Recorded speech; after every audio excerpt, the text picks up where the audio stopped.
ஒரு நாளைக்கு எவ்வளவு கட்டுறீங்க? 100 ரூபாய். ஒரு நாளைக்கு 100 ரூபாய் சேர்க்க ஆரம்பிங்க. ஒரு மாசத்துக்கு எவ்வளவு கிடைக்கும்? 3000 ரூபாய். 3 மாசம் சேர்த்தா எவ்வளவு கிடைக்குது? 9000 ரூபாய். உங்களுக்கு 10,000 தானே வாங்குறீங்க எமர்ஜென்சிக்கு.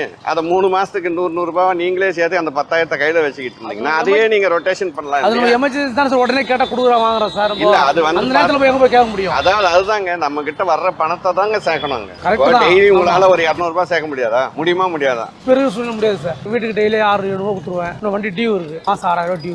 2 வீலர் ஒன்று எடுத்துருக்கோம் பையனுக்கு, அது ஒரு 4000 ரூபாய் மாசம். 10,000 பையனுக்கு அதுக்கு இப்போ 2 வீலர் எடுத்து கொடுத்து காலேஜ் போனாலும் அப்ப எடுத்து கொடுத்து. காலேஜுக்கு இந்த 2 வீலர்ல தான் போனோமா? அப்பதான் போனாரு.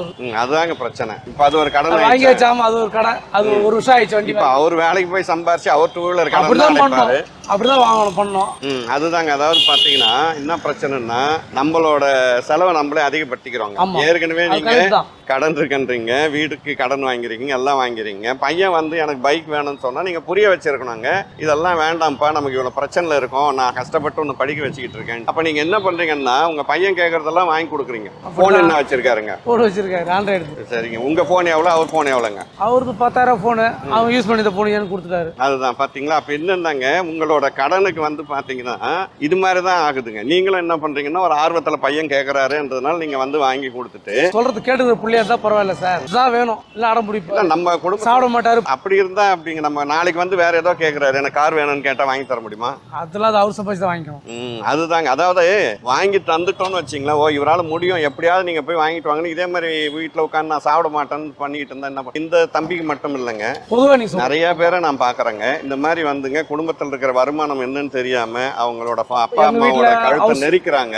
வைஃப் வந்து ஹவுஸ் வைஃப், வீட்டு வேலை செய்யறாங்க. வீட்டு வேலை பாருங்க, வீட்டு வேலை செஞ்சுட்டுங்க நீங்க இவ்வளவு கடன் இருந்துகிட்டு அவங்க போய் வீட்டு வேலை செய்யும் போது இதெல்லாம் இனிமேல் நீங்க புரிய வைங்க. ஒரு நாளைக்கு எவ்வளவு கட்டுறீங்க? 100 ரூபாய். ஒரு நாளைக்கு 100 ரூபாய் சேர்க்க ஆரம்பிங்க. ஒரு மாசத்துக்கு எவ்வளவு கிடைக்கும்? 3000 ரூபாய். 3 மாசம் சேர்த்தா எவ்வளவு கிடைக்குது? 9000 ரூபாய். உங்களுக்கு 10,000 தானே வாங்குறீங்க எமர்ஜென்சிக்கு. அதை 3 மாசத்துக்கு 100 ரூபாய் நீங்களே சேர்த்து அந்த 10,000 கையில வச்சுக்கிட்டு இருந்தீங்கன்னா அதையே நீங்க ரொட்டேஷன் பண்ணலாம். அது எமர்ஜென்சி தான் சார், உடனே கேட்டா கொடுக்குற வாங்குறோம் சார். இல்ல அது வந்து அந்த நேரத்துல போய் எங்க போய் கேட்க முடியும்? அதாவது அதுதாங்க நம்ம கிட்ட வர்ற பணத்தை தாங்க சேர்க்கணுங்க. டெய்லி உங்களால ஒரு 200 ரூபாய் சேர்க்க முடியாதா? முடியுமா முடியாதா? பெரிய சொல்ல முடியாது சார். வீட்டுக்கு டெய்லி 600 ரூபாய் கொடுத்துருவேன். இன்னும் வண்டி டியூ இருக்கு, மாசம் 6000 ரூபாய் டியூ. 2 வீலர் ஒன்று எடுத்துருக்கோம் பையனுக்கு, அது ஒரு 4000 ரூபாய் மாசம். 10,000 பையனுக்கு அதுக்கு இப்போ 2 வீலர் எடுத்து கொடுத்து காலேஜ் போனாலும் அப்ப எடுத்து கொடுத்து. காலேஜுக்கு இந்த 2 வீலர்ல தான் போனோமா? அப்பதான் போனாரு. அதுதாங்க பிரச்சனை. இப்ப அது ஒரு கடன் வாங்கி வச்சாம, அது ஒரு கடை, அது ஒரு வருஷம் ஆயிடுச்சு வண்டி. இப்ப அவர் வேலைக்கு போய் சம்பாரிச்சு அவர் 2 வீலர் கடன் அப்படிதான் வாங்கணும் பண்ணோம்.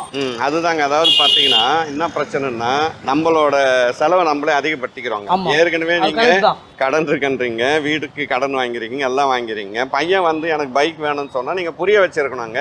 இதெல்லாம் வேண்டாம்ப்பா, நமக்கு இவ்வளவு பிரச்சனை இருக்கும், நான் கஷ்டப்பட்டு ஒன்னு படிக்க வச்சுக்கிட்டு இருக்கேன். அப்ப நீங்க என்ன பண்றீங்கன்னா உங்க பையன் கேட்கறதெல்லாம் வாங்கி கொடுக்குறீங்க. போன் என்ன வச்சிருக்காருங்க? போன் வச்சிருக்காரு, ஆண்ட்ராய்டு. சரிங்க. உங்க போன் எவ்வளவு, அவர் போன் எவ்வளவுங்க? அவருக்கு 10,000 போன், அவன் யூஸ் பண்ணி போன் ஏன்னு கொடுத்துட்டாரு. அதுதான் பாத்தீங்களா. அப்ப என்னந்தாங்க உங்களோட கடனுக்கு வந்து பாத்தீங்கன்னா இது மாதிரிதான் ஆகுதுங்க. நீங்களும் என்ன பண்றீங்கன்னா ஒரு ஆர்வத்துல பையன் கேட்கறாருன்றதுனால நீங்க வந்து வாங்கி கொடுத்துட்டு சொல்றது கேட்டுக்கிற புள்ளியா இருந்தா பரவாயில்ல சார், இதான் வேணும் இல்ல அடம் பிடிப்பா. நம்ம குடும்பம் சாப்பிட மாட்டாரு. அப்படி இருந்தா அப்படிங்க நம்ம நாளைக்கு வந்து வேற ஏதோ கேட்கறாரு, எனக்கு கார் வேணும்னு கேட்டா வாங்கி தர முடியுமா? அதெல்லாம் அது அவர் சம்பாதிச்சு தான் வாங்கிக்கணும். அதுதாங்க. அதாவது வாங்கி தந்துட்டோம்னு வச்சிங்களா, ஓ இவரால் முடியும் எப்படியாவது நீங்க போய் வாங்கிட்டு வாங்கன்னு இதே மாதிரி வீட்டுல உட்காந்து நான் சாப்பிட மாட்டேன்னு பண்ணிட்டு இருந்தா என்ன? இந்த தம்பிக்கு மட்டும் இல்லைங்க, பொதுவா நீ நிறைய பேரை நான் பாக்குறேங்க. இந்த மாதிரி வந்துங்க குடும்பத்தில் இருக்கிற வருமானம் என்னன்னு தெரியாம அவங்களோட அப்பா அம்மாவோட கழுத்தை நெரிக்கிறாங்க.